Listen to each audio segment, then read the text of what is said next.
Hola, ¿qué tal? Buenas noches. Feliz Día Mundial de la Docente y del Docente en nuestra página, en nuestro canal de Telegram y en los canales que tenemos en WhatsApp. Hoy pusimos una felicitación, un poco la historia y un poco eh, qué cosas están celebrando este año, este 2022 y cuáles son las urgencias y emergencias en temas de educación que son más relevantes. También hago algunas recomendaciones sobre películas y series que tienen que ver con la docencia y que pueden ser muy útiles para inspirarnos y para compartir.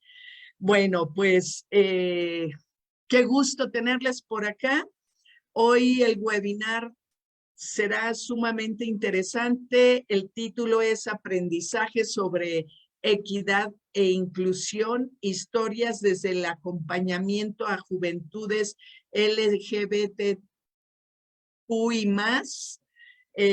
Nuestro conferencista es el psicólogo Jason Flores Ramírez y quiero platicarles un poco sobre él.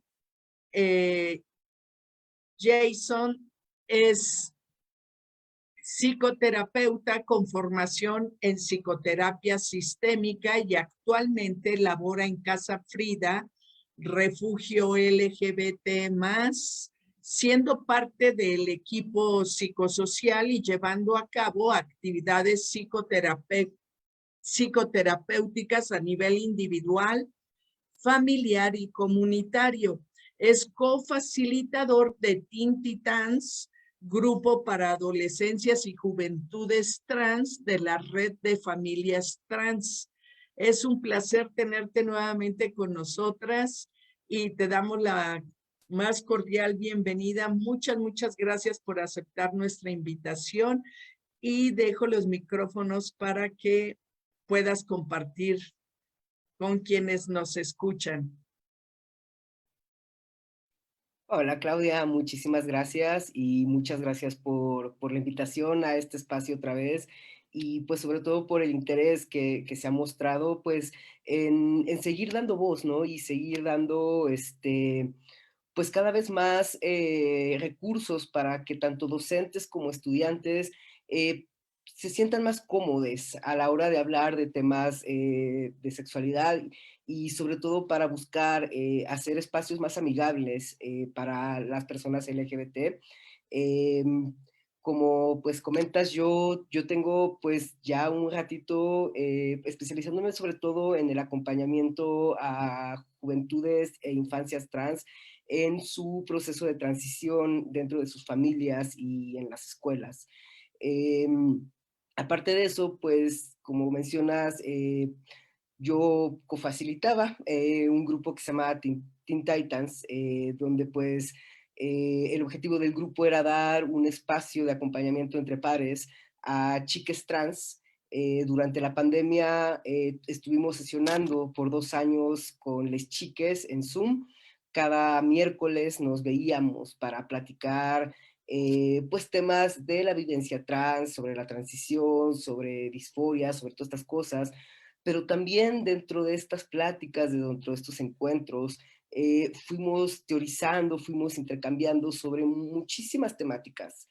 Y un poquito a mí lo que me gustaría irles compartiendo es cómo estas temáticas que entre chiques trans, entre personas trans, empezaron a ser sumamente relevantes para ir explicándonos nuestra vivencia, para ir entendiendo las cosas que se nos dificultaban.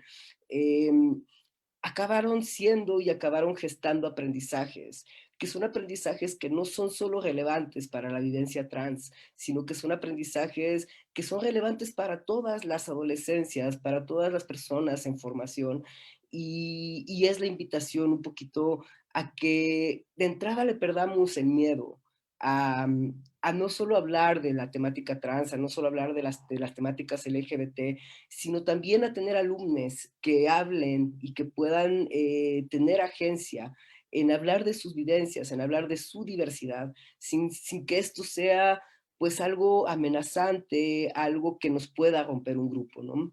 Y estaba pensando cómo empezar esta plática y estaba pues escuchando a otras personas que han hablado sobre cómo introducir temas de equidad, cómo introducir temas de igualdad en el salón de clases.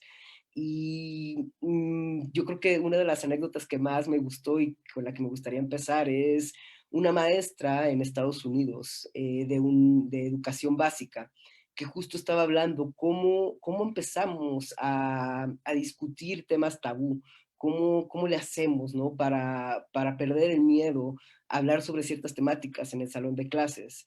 Y empezaba hablando cómo ella abre el tema de racismo con sus alumnos de 8 o 9 años y les pregunta, ¿no? ¿Por qué creen que existe el racismo? Y una niña levanta la mano y dice, pues bueno, es que las personas afrodescendientes pues tienen un color de piel que se parece a la popó. Ahora imagínense, pues el escándalo que provoca que una niña haga una declaración de ese tipo, ¿no? Entre los que se ríen y lo toman como a mofa y los que se sienten ofendidos, ¿no? Con un tema así. Y la maestra decía, bueno, es que cuando la niña abre este tema y dice este comentario, yo tengo dos opciones. Pensémoslo evolutivamente en qué hacemos cuando algo hay amenazante y este instinto de pelear o huir. Y entonces la maestra decía, bueno, o la regaño porque pues obviamente hizo un comentario pues hiriente y un comentario pues que puede lastimar a otras niñas, o lo ignoro, cambio el tema, me muevo para quitar la atención. Y entonces la maestra reflexionaba y decía, pero bueno, el mensaje que yo le voy a estar dando a ambos sectores, ¿no? El mensaje que yo le voy a estar dando a las chiques que estuvieron ofendidas por este comentario es pues, que finalmente no lo voy a censurar, simplemente movámonos.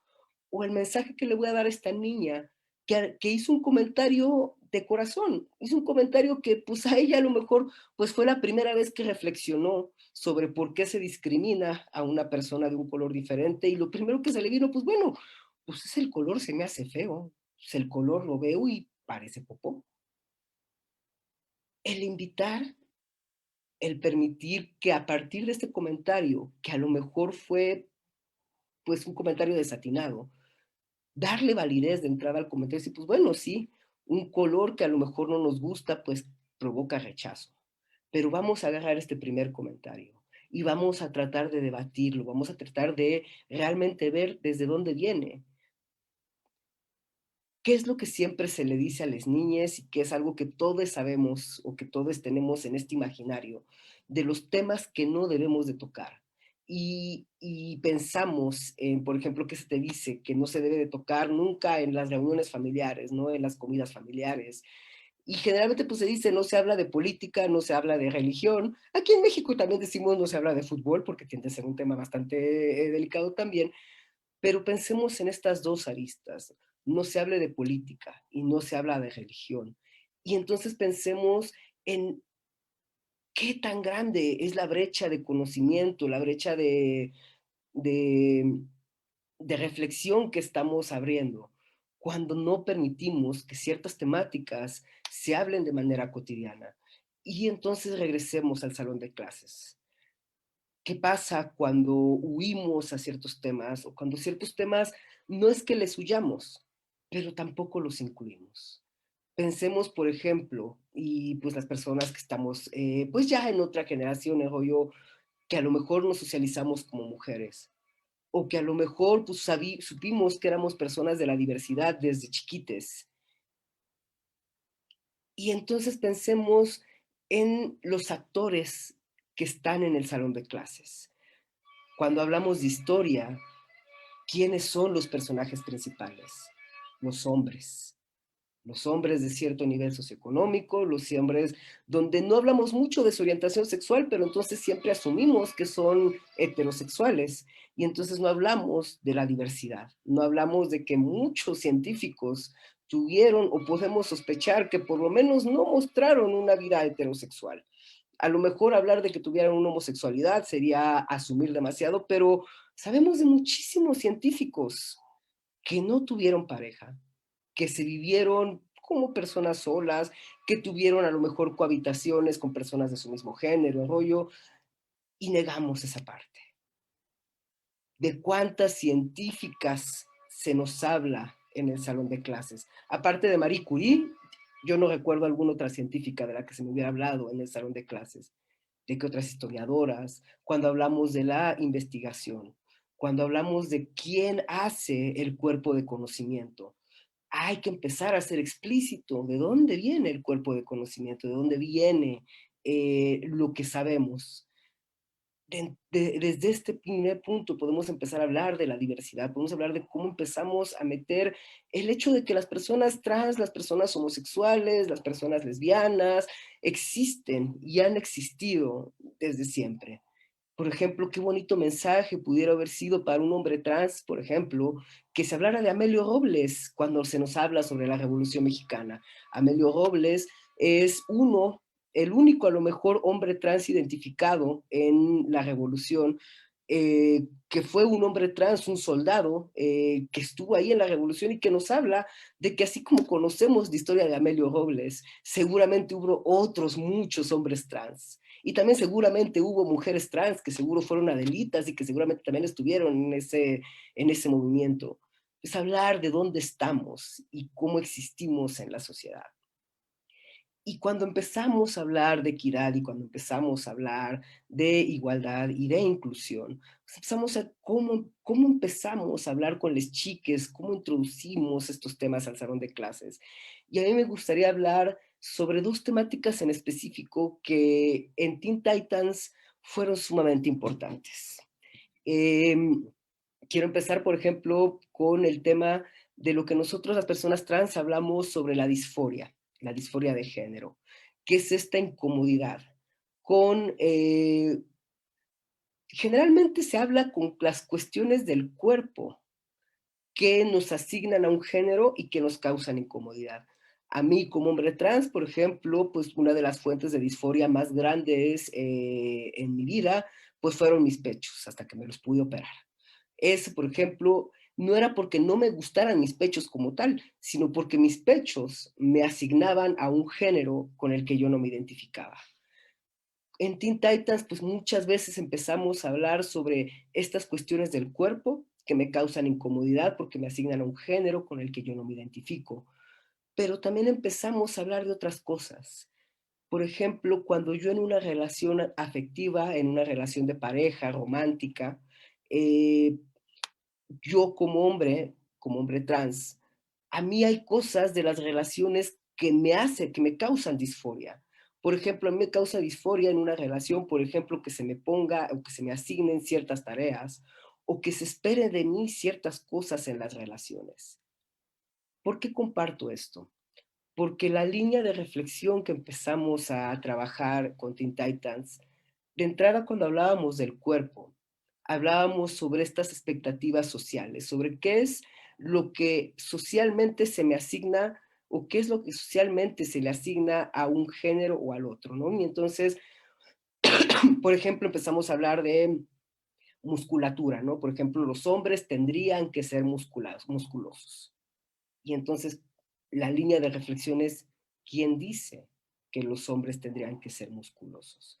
¿Y cuáles son los estándares estéticos y de belleza y de dónde vienen?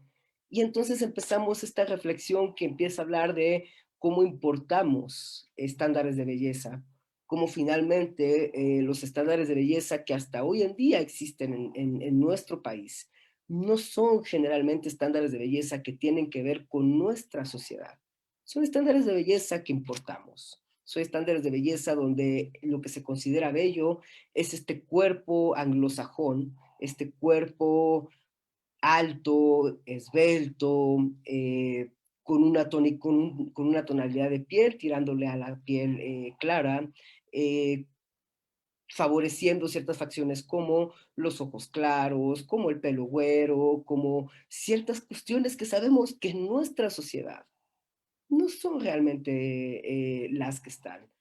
No se celebra, por ejemplo, generalmente los cuerpos femeninos como son los cuerpos femeninos de nuestra sociedad, con sus características, con sus caderas, con su cadencia, con su robustez. Y entonces empezamos a cuestionar estos estándares de belleza. Ese cuestionar la estética, este cuestionar la belleza, no es un aprendizaje que sea único para las personas trans. El cuestionar los estándares de belleza que nos vienen de diferentes estratos sociales, que nos vienen de otras culturas, también es algo sumamente valioso para todas las chiques, no solo trans, no solo de la cuestión de la cultura LGBT, no solo para las mujeres, porque pareciera ser que se ha hablado mucho de cómo estos estándares de belleza afectan a las mujeres, y claro que hay un impacto diferenciado, y claro que por muchos años este impacto había sido muchísimo más fuerte hacia las mujeres. Pero en los últimos años y en las últimas décadas, sobre todo empezando en los 90 y más ahora en los 2000, empezamos a ver cómo también estos estándares de belleza afectan a los hombres. Se habla mucho, por ejemplo, de esta figura que, pues, los que nos gusta el fútbol, pues le sabemos mucho, que es, por ejemplo, Cristiano Ronaldo.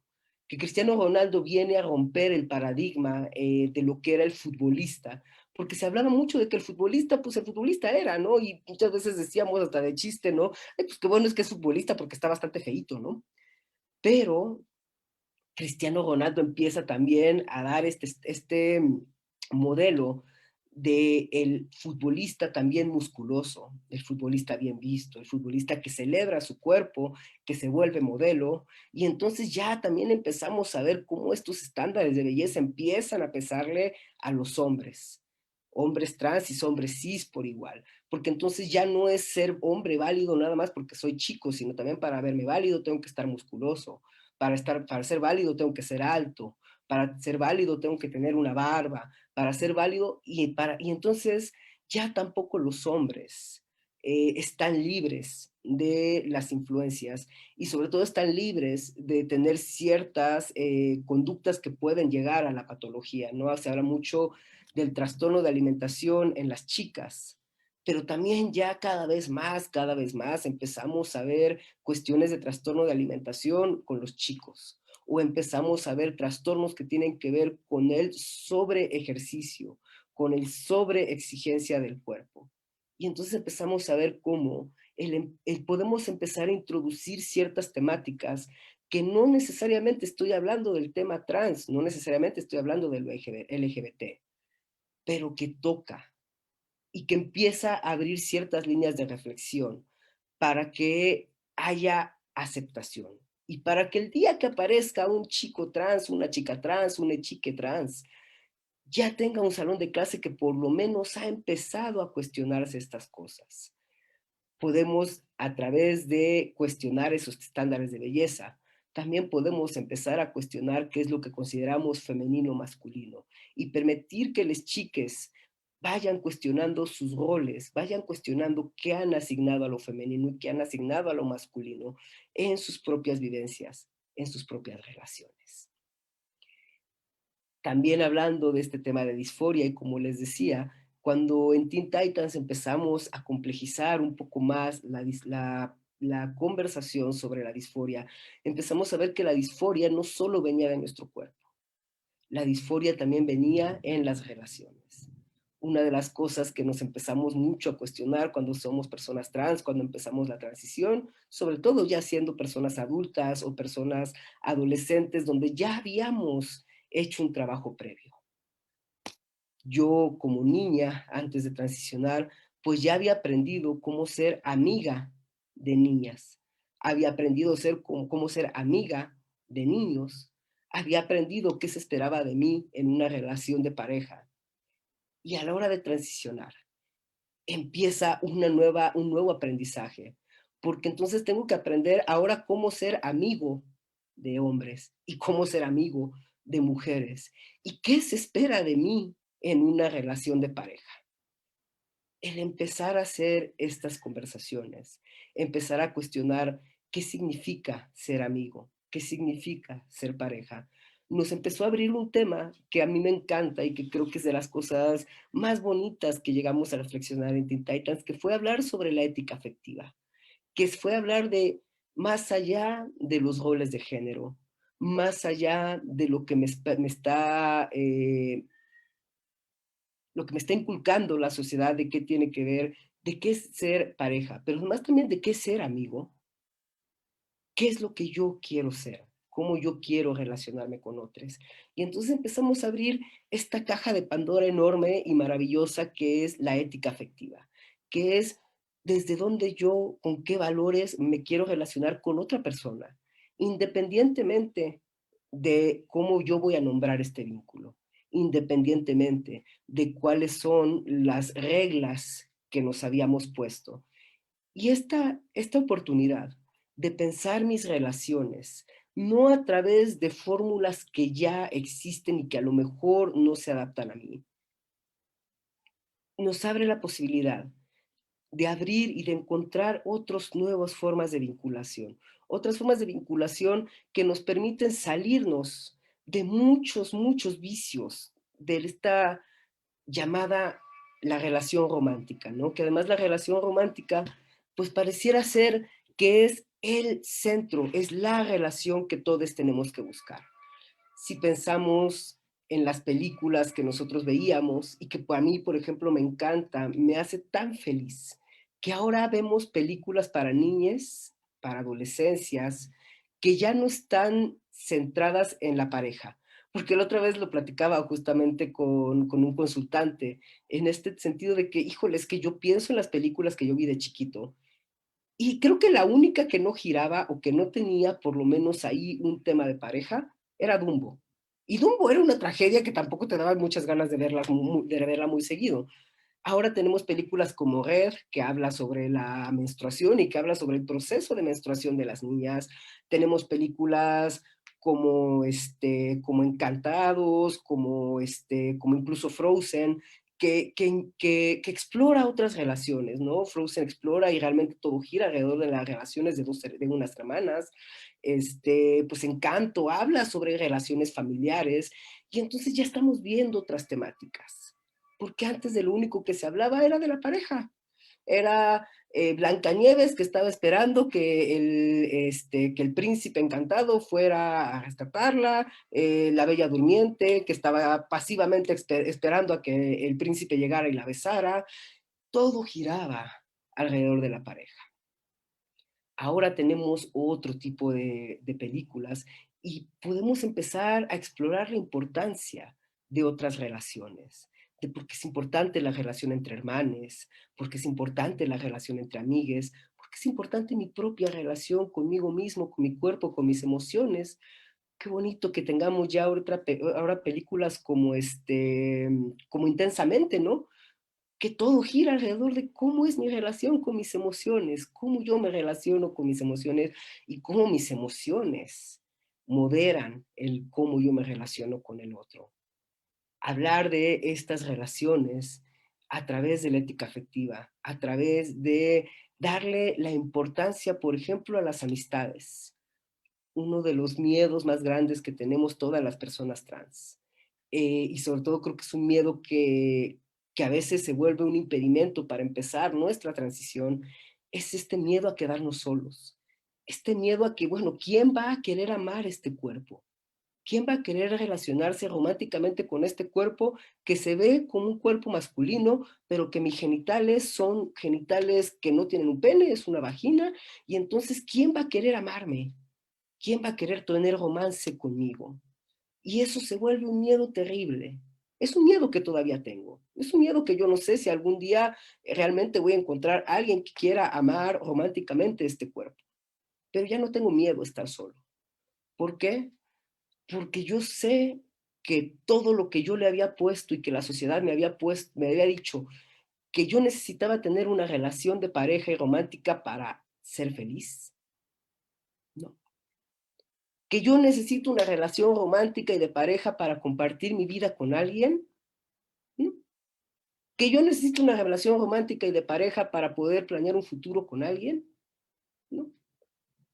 Y ahí está lo reivindicador de las amistades, lo reivindicador de otros tipos de vínculo que no son el vínculo de pareja, que no es la relación romántica. Estas líneas de reflexión no solo son valiosas para las personas trans, no solo son valiosas para todas las personas LGBT, porque también cuando nos identificamos en lo homosexual, cuando nos identificamos en no una relación heterosexual, también viene este miedo de quién voy a amar, quién me va a amar, porque regresamos a este punto donde todo lo que vemos en lo social, la mayoría de las relaciones que vemos en la tele, la mayoría de las relaciones que leemos, la mayoría de las relaciones que vemos en el imaginario, son relaciones heterosexuales. Y entonces crear una imaginación, crear una fantasía donde yo, con mi homosexualidad, yo con mi cuerpo trans, voy a poder tener la felicidad, se vuelve complejo. Y entonces abrir esta línea de conversación también es valioso no solo para las personas de la diversidad LGBT, también es valioso para la persona de la diversidad, por ejemplo, para las personas neurodivergentes, que nos relacionamos desde otros lugares, de otras formas, que a veces tenemos dificultades para adaptarnos a las normas sociales, el poder abrir imaginario, a que puedo compartir mi vida desde muchos lugares, desde otras formas, es muy valioso. ¿Por qué? Porque empezamos a abrir la puerta de posibilidad para que también los chicos cisgénero y heterosexuales piensen sus relaciones desde otros lugares. Piensen que incluso sus relaciones de pareja, aunque se vean como las relaciones de pareja que están en la televisión, no tienen que ser como las de la televisión. Que mis relaciones de pareja, aunque se vean como las relaciones de mis papás, no tienen que ser como las de mis papás. No tengo que reproducir estos estereotipos. No tengo que ser el novio celoso. No tengo que ser la novia que cela.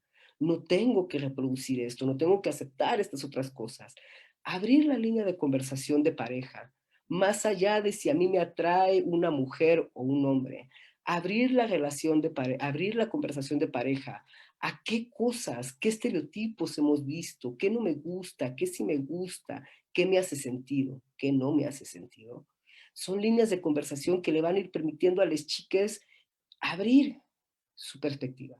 Le van a permitir a las chiques cuestionar las cosas que han visto, cuestionar los modelos que han aprendido y cuestionar los modelos que han reproducido, a poder ir formar relaciones donde lo más importante es que nos vivamos en libertad. Más allá de si yo soy una persona trans, de si yo soy una persona de la comunidad LGBT, más allá de muchas cosas. Creo que lo que vamos buscando es que las chicas cada vez vayan experimentando en libertad. Y esto claro que puede ser amenazante. Esto claro que puede hacernos ruido. Porque además como docentes pues sabemos que no estamos educando en un vacío, que el salón de clases no es este vacío donde pues yo voy a poder decir cosas, porque pues yo tengo que responder a una dirección, la dirección tiene que responder a una asociación de padres de familia, y la asociación de padres de familia pues tiene que responder a las inquietudes e incomodidades pues de todas las familias del sector, de esa comunidad educativa. Y entonces, ¿cómo le hacemos para ponernos en este lugar? Y a mí me gustaría como que ir caminando hacia un cierre que nos invite, que nos permita pues tener una conversación y contestar las preguntas y dudas y reflexiones que seguramente podrán ir saliendo de esta pequeña plática. Hablar sobre la importancia de la filosofía. La otra vez estaba leyendo un artículo que hablaba sobre las ciencias olvidadas. Y las ciencias olvidadas que pareciera ser que las tendencias nos están llevando a recuperar. Y una de estas ciencias olvidadas era la filosofía. El boom de la filosofía pareciera que pasó hace mucho tiempo, ¿no? Pues, cuando hablamos de la filosofía clásica, de los griegos, de los romanos, pues parece que eso ya lo dejamos hacia atrás. Pero pareciera ser que realmente el último boom filosófico así como tal ya tiene mucho tiempo, es mucho que no se habla de la filosofía, la gente hace mucha burla, ¿no? Cuando dices, pues te vas a meter a estudiar filosofía, pareciera ser que los únicos caminos para para estudiar, después de estudiar filosofía es volverte investigador o volverte docente, porque pareciera que ya no hay lugar para los filósofos en la sociedad moderna. Disculpen, ando recuperándome de gripa, pero bueno, Este artículo hablaba mucho de lo importante de rescatar la filosofía como una ciencia y lo importante de volver a enfocar a la filosofía hacia las problemáticas modernas y qué lugar tiene la filosofía en las problemáticas modernas. Ahorita, simplemente en esta pequeña plática, hablamos de dos conceptos, de dos grandes áreas del estudio de la filosofía, como tiene que ver la estética y cómo son, la estética es lo que consideramos bello y desde dónde viene la belleza y por qué le hemos dado este lugar de bello, ¿no? Por ejemplo, ¿por qué antes la belleza era la mujer robusta? ¿Por qué antes se celebraba tanto la robustez? Y tiene mucho que ver con que la robustez era un reflejo de poder social. Y entonces, en algún momento, fue bello verme gordo. ¿Por qué? Porque eso reflejaba que yo tenía un cierto poder económico y entonces eso me hacía atractivo hacia otras personas. Hay que entender de dónde vienen estos estándares, de dónde viene la estética. Y entonces ahí vemos por qué es importante seguir hablando de la estética, por qué es importante rescatar la estética desde la filosofía. Hablamos de la ética. Y bueno, la ética como este estudio y esta invitación más bien a estar cuestionándonos desde dónde estamos tomando ciertas decisiones, qué es lo que consideramos correcto o incorrecto, qué es lo que yo considero en una situación específica, cómo yo actuaría. Y entonces aquí estamos viendo, aquí en esta plática simplemente ya tuvimos dos elementos de la filosofía que es bien importante rescatar. Pero, por ejemplo, este artículo hablaba de lo importante, por ejemplo, de que ya tenemos un estudio, uno de los primeras áreas de estudio que sí está siendo muy importante, es la bioética. La bioética como este cuerpo de conocimiento que nos va a estar preguntando, ahora sí que como dice esta frase tan famosa de Jurassic Park, ¿no? Nos preguntamos tanto tiempo si podíamos o no hacerlo, que no nos preguntamos si era correcto hacerlo. Y ahora, pues esta pregunta de si es correcto hacerlo cada vez se vuelve más relevante, ¿no? Tenemos ahí a un Mark Zuckerberg que está creando este metaverso y que quiere, pues bueno, ya ahora hacer las redes sociales también en un tema de virtualidad y el rollo. Y nos hemos preguntado cuáles van a ser las implicaciones de que se haga una red social inmersiva. Si de por sí ya vemos todas las problemáticas que nos han traído las redes sociales, todos los malestares que está científicamente comprobado que nos trae Facebook y todas las redes sociales, nos hemos preguntado realmente si tendríamos, si hay un lugar para esto en la sociedad y si se debería de hacer. Ya no nos vayamos con cuestiones tan complejas como, pues de repente lo que se habla de la clonación, de incluso la gestación de seres afuera de una madre. O sea, hay mucho dentro de la bioética que es muy interesante. Y es un ejemplo de cómo es importante ir metiendo el tema de filosofía, hilando el tema de filosofía con esta invitación y con este cuestionamiento de cómo vamos creando espacios más inclusivos. A mí me gusta mucho hablar de, yo creo que fue de los experimentos culminantes de Teen Titans, que fue lo que era nuestro comité de ética y mediación. Que el comité de ética y mediación, aunque parece muy rimbombante y pareciera ser que es una cuestión muy severa, pues realmente el comité de ética y mediación fueron algunas chiques del mismo grupo, las chiques que eran más participativas, las chicas pues, que estaban más tiempo ahí. Creamos un subgrupo que era el comité de ética, que lo primero que hicimos fue cuestionarnos cuáles eran nuestras reglas. Porque cuando nosotros empezamos Teen Titans, Damián, mi colega queridísime, con quien yo facilitaba este grupo, y yo, pues hicimos ciertas reglas que dijimos, pues bueno, nos parece que estas eran las reglas pues más importantes. Después de como un año de sesionar con Teen Titans y el rollo, y siendo, pues tratando de ser congruentes con nuestra propia postura donde queríamos alejarnos del adultocentrismo, pues decíamos, pues bueno, nosotros propusimos estas reglas. pero si realmente queremos que Teen Titans sea un grupo de les chiques para les chiques, pues va siendo hora de que les chiques vuelvan a plantear las reglas y piensen cuáles son las reglas que les serían más congruentes para regular su propio espacio. Y una de las cosas más bonitas que logramos en Teen Titans es que nos deshicimos de las reglas. Decidimos que las reglas no nos funcionaban, pero entonces las reemplazamos por algo que nosotros llamamos acuerdos de cuidado. Que los acuerdos de cuidado y por qué es importante el cambio de nomenclatura. Porque en lugar de hablar de reglas, que las reglas son, como nos las imaginamos, estrictas, son impermeables, son como son y no se pueden mover.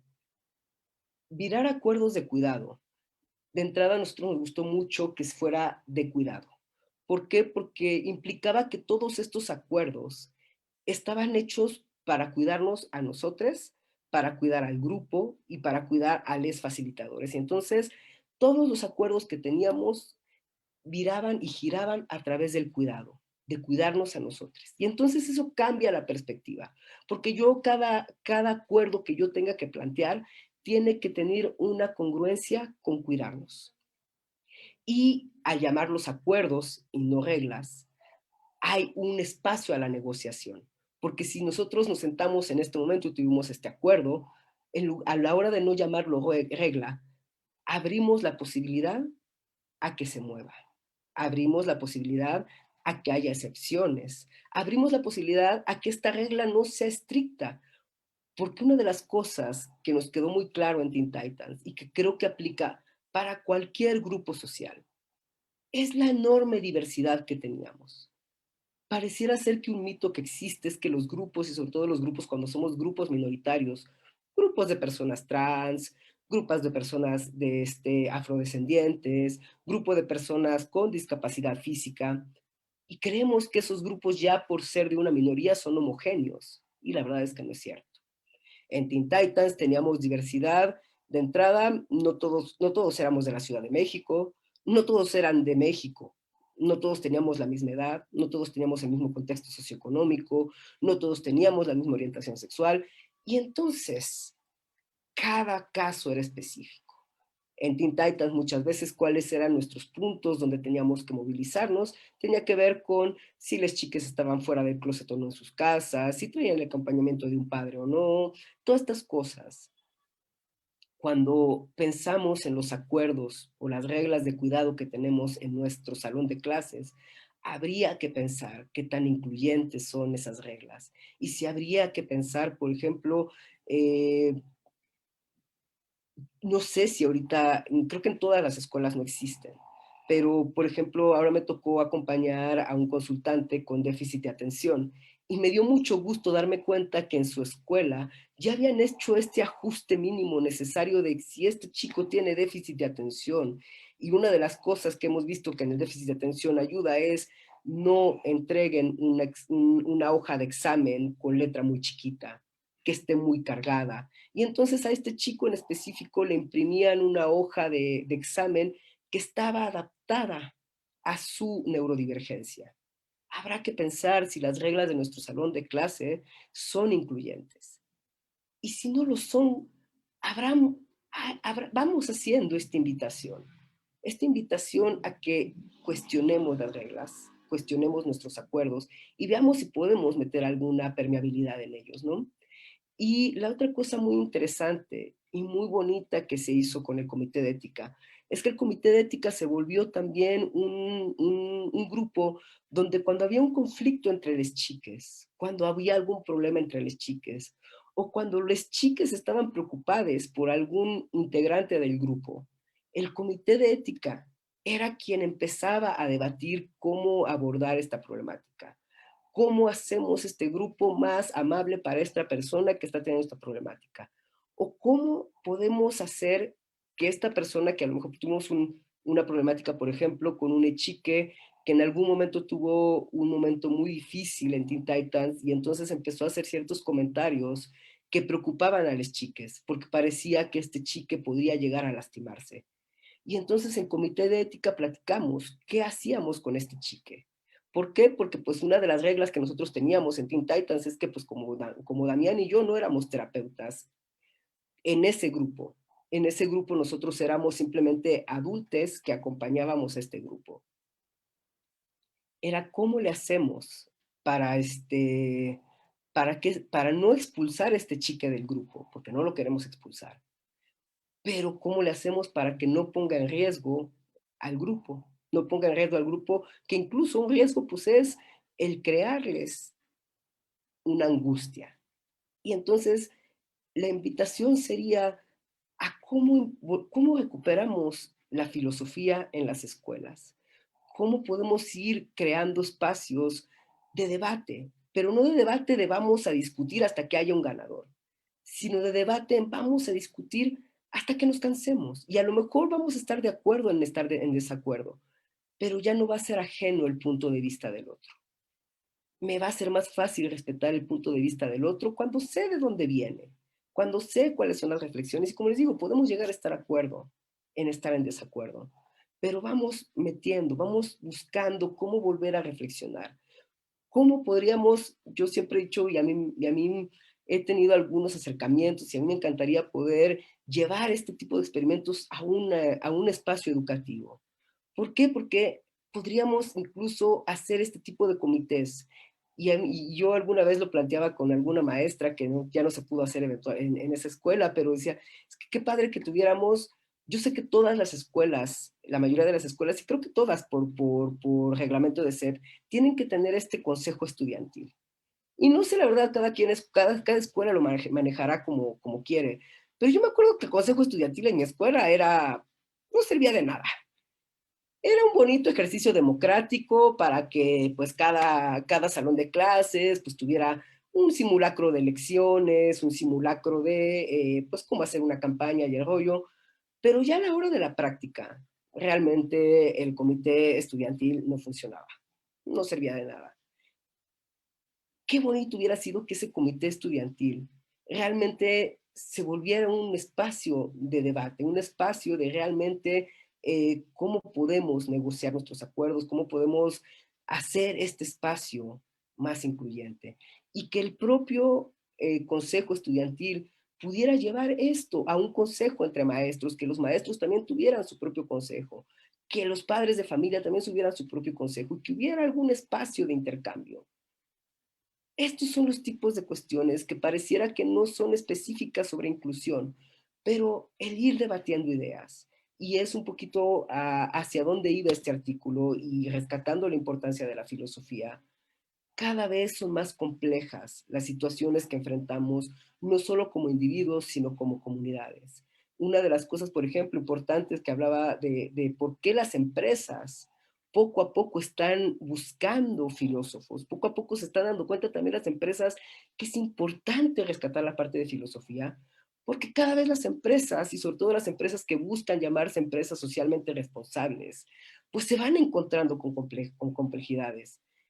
Cada escuela, por ejemplo, yo siempre, cuando me invitan a consultorías de este tipo, yo siempre les invito a que vayan pensando cómo abordarían, por ejemplo, un caso donde yo me diera cuenta que hubo, por decir, un maestro que cometió abuso. ¿Cómo yo como escuela me voy a posicionar como eso, sobre esa situación? ¿Cómo yo como escuela voy a garantizar que si ya me di cuenta de que hubo un tema de este tipo, va a haber no solo ay, ya expulsé al maestro, porque la fácil es ya expulsé al maestro. Si no me doy cuenta y si no busco de qué forma las reglas, el ambiente, lo que hay alrededor de este espacio educativo facilitó que existiera un maestro con estas características, el expulsar al maestro no sirve de nada. Y es muchas las críticas que se le ha hecho a la cultura de la cancelación. Porque sí es bien fácil correr a la persona que apareció en un video en la red social y expulsarla y alejarla. Pareciera, ¿no? ¿Qué es lo que hacemos cuando hay un evento de bullying? Y en el mejor de los casos, corro al agresor. Si yo no pienso cómo mi espacio educativo está fomentando eso y cómo mi espacio educativo no está fomentando otras cosas, entonces abrimos la puerta no solo al bullying, abrimos la puerta no solo a la discriminación, abrimos la puerta a amenazas más fuertes y más severas a todo nuestro plantel educativo. Entonces, pues, estas son como que algunas de las invitaciones que me gustaría hacer. Estas son como que algunos de los puntos de partida que podemos empezar a tener en nuestro salón de clase para hablar de inclusión y para también traer todos estos aprendizajes de lo LGBT con todos nuestros alumnos. Muchísimas gracias.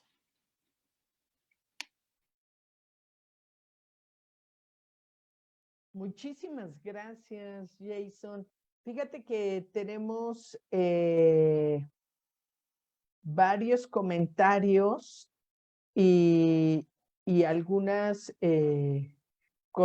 condiciones en las que están compartiendo. Algo que me gustaría resaltar es que mucha de la gente que nos está viendo ahora en Facebook, en vivo, son madres, son tutores de adolescentes de diferentes instituciones educativas. Hay docentes y hay muchísimos jóvenes. En algunos casos comentan pues, la relevancia, la importancia del tema. Rosa Germán nos dice que en la actualidad nos dejamos llevar por los comentarios de los demás y eso hace que no tengamos confianza en nosotras mismas, en nosotros mismos, un poco lo que hablabas al principio. Hay alguien que está recomendando una serie, supongo que es de estas plataformas, una serie LGBT, que estoy buscando el nombre, algo así como de All the se me fue el nombre, pero bueno, veo si lo encuentro rápido. Ah, y, y bueno, hay por acá, creo que hay mucha relevancia en las cosas que colocaste, hay temas que colocaste que María Aurora y yo lanzábamos como preguntas en el chat. eh, eh, por ejemplo, esta cuestión de si es necesario tener una pareja romántica para ser feliz, si es necesario el construirnos una vida alrededor de estas ideas del amor romántico, cómo está estructurado y en su origen heteronormativo, lo pienso, ¿no?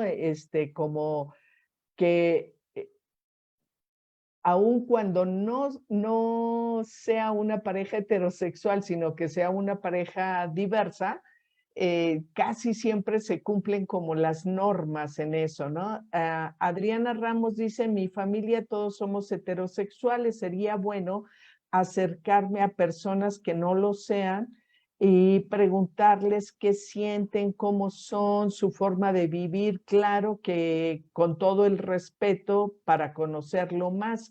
Y un poco ya lo decías tú, Jackson, estas cuestiones no solo son para darle seguridad a la comunidad diversa, sino también para darle seguridad a todas las personas, porque efectivamente eh, es cierto que hay una carga social más fuerte en la diversidad, porque empuja hacia obligarnos a hacer de una u otra manera, incluso esta cuestión de la corporalidad, seamos de la diversidad sexual o seamos heterosexuales, lo social empuja fuerte, fuerte a cumplir normas, a cumplir cánones, a cumplir estereotipos y creo que construir puentes de acompañamiento, puentes de comunicación, pues ayudaría a chicas, a chicos, a chiques, a todas las personas pues no sé, te voy dando estas cuestiones. Mira, del comentario que me leías de yo tengo una familia donde todos somos heterosexuales, valdría la pena, y yo diría vale muchísimo la pena, sobre todo si tienen hijes, porque ustedes no saben si sus hijes son trans, ustedes no saben si sus hijes son de la comunidad LGBT, o ustedes no saben si sus hijes realmente a lo mejor van a encontrar la felicidad no en la pareja, sino a lo mejor en su vida profesional, o a lo mejor la van a encontrar a través de la creatividad, o a lo mejor no va a ser. Creo que mientras más ayudemos a todas las chicas a que no centren su plan de vida en tener una pareja, creo que cada quien va a poder ser más feliz, creo que va a ser más difícil que caigamos en relaciones de codependientes o que caigamos en relaciones donde nos dé miedo irnos, porque siempre ponemos el centro y pareciera ser que la pareja es todo. Yo invitaría a todos a que busquen acercar a sus hijos no solo a la diversidad LGBT, acerquen a sus hijos a la mayor cantidad de diversidad que puedan, que conozcan, por ejemplo, a mí me gustaba mucho el ejercicio, creo que sigue existiendo en el Museo del Niño, que está este lugar donde que es un como laberinto y te podías meter como para vivir cómo vive una persona con discapacidad visual, cómo vive una persona con discapacidad auditiva. La otra vez, por ejemplo, me aventé toda una experiencia bien bonita de personas con discapacidad auditiva que platicaban qué cosas les sorprendió cuando pudieron tener un implante coclear, ¿no? Y entonces, por ejemplo, si es que yo no sabía, uno que daba muchas risa, es que yo no sabía que cuando me tiraba un gasecito sonaba. Y entonces ahora vivo con pena porque pues yo no sabía qué hacía, bueno, ¿no? La diversidad es hermosa y entre más acerquen a sus chiques a la diversidad, uno es una vacuna maravillosa para que no se vuelvan bullies, porque entre más pueden conocer la diversidad desde un lugar afectivo, es más difícil que se vuelva un bully y va a ser más fácil que puedan aceptar su propia diversidad. Gracias. Te lanzan otra pregunta. Mira, es una orientadora. Sí, orientadora y dice que en este ambiente inclusivo, ¿cómo proceder cuando un estudiante trans quiere hacer uso de sanitarios con el género con el que se identifica cuando no se está preparado para que se pueda efectuar y entonces pueden ser sujetos de violencia si entran a esos espacios? Comenta y después hago un comentario. Ok, pues mira, la mayoría de las escuelas cuando no están preparadas para recibir pues a una chica trans, lo que hemos visto que ayuda como que en este proceso de transición, valga la redundancia, es asignar algún baño neutro. La mayoría lo que hacen es, bueno, vete al baño de maestros, al baño de la biblioteca, asignar un baño, pues generalmente que es un baño que tenga pues la privacidad para que ese baño sea como que el baño inclusivo. No me parece la mejor solución, porque finalmente acaba siendo excluyente también, pero es una estrategia que se ha utilizado como temporal en lo que pues preparamos a toda la comunidad educativa para no discriminar y que realmente no tendría que durar mucho este periodo, porque finalmente es seguir en este mito de que las personas trans somos un peligro en el baño al que queremos ir, lo cual no está validado por ningún tipo de investigación. Sí, incluso había quien comentaba, bueno, el baño de tu casa es un baño inclusivo porque entra cualquier persona y puede hacer uso de él, pero pareciera que el uso simultáneo es el que genera esta condición de incomodidad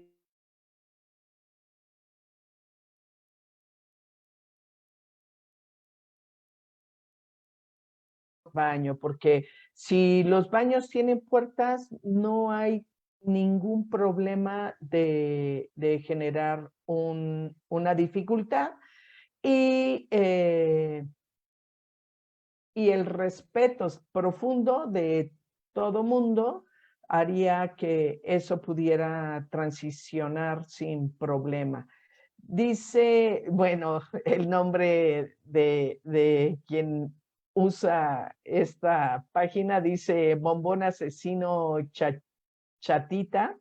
Me gustaría que compartieran algún proyecto que se pueda trabajar en la escuela y que tenga un buen fundamento para aplicarse para sensibilizar a la comunidad escolar. Comento, desde nuestra página, nuestro canal de Telegram de Educaréis, todos los días estamos subiendo información y actividades de clase que son aplicables a diferentes asignaturas de la currícula, desde preescolar hasta bachillerato y que están transversalizadas con los temas de educación integral en sexualidad. Y el otro comercial es que en noviembre tendremos 4 días de curso, los martes, por ahí verán nuestra propaganda, justo para construir como proyectos ya con profesores, profesoras, y también nos pueden escribir y podemos hacer cosas juntas, juntes, para empezar a accionar desde la escuela. Y bueno, pues muchísimas gracias. Una pregunta, ¿entre una pareja de mujeres se pueden embarazar? No hay forma de embarazarse si ambas son mujeres. Sí se puede embarazar si es una mujer trans con una mujer cisgénero. Sí. Claro, claro. Eso podría suceder. Si es una mujer trans con una mujer cis. Sí. Pues mira, creo que esos son los comentarios, esas son las preguntas y me encantaría, pues antes de despedirte, pues hacer otros comerciales y luego darte las gracias. Bien, voy a compartir un poquito para quienes nos ven por primera vez. Somos Educaréis, estamos de manera permanente en diferentes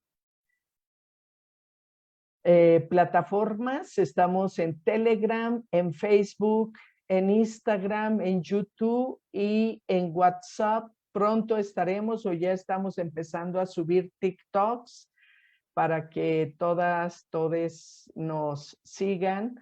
Y tenemos en WhatsApp grupos específicos para preescolar, primaria, secundaria y bachillerato.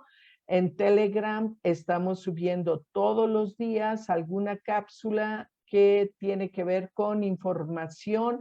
Es información validada, es información científica, es información que va a ayudarles a construir proyectos y que les va a dar la oportunidad, ideas y claro, con sus saberes y su creatividad podrán ir generando mejores condiciones para sus clases y situar estas clases dentro de sus escuelas.